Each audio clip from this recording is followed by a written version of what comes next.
I'm going to try to show you how to create your own card. It is really my first time doing it too, because this isn't a view I can normally see. This is a student who doesn't need this card anymore.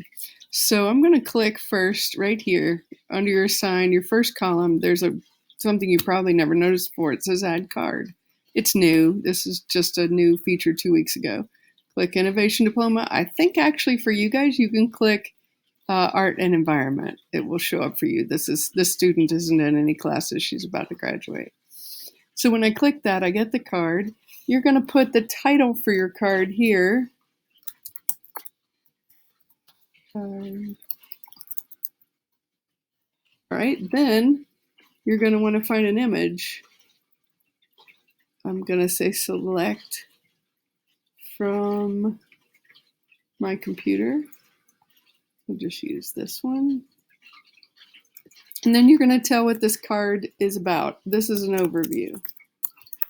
You'll notice I do these a lot when I sign view. I explain what we just did, what we're doing next, kind of why we're doing this card.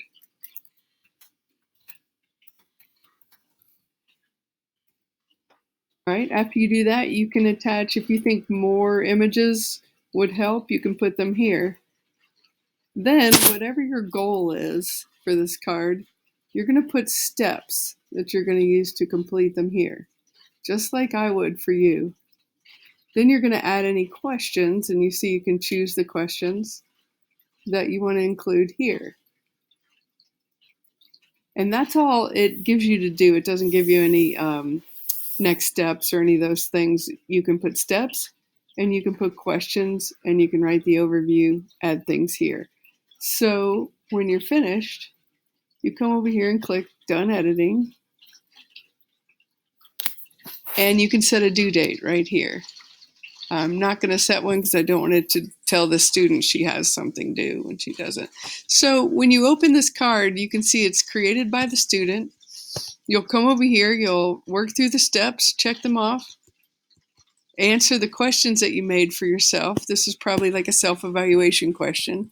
And when you're finished, you turn it in, just like any other card. And then it will appear maybe under your finished cards.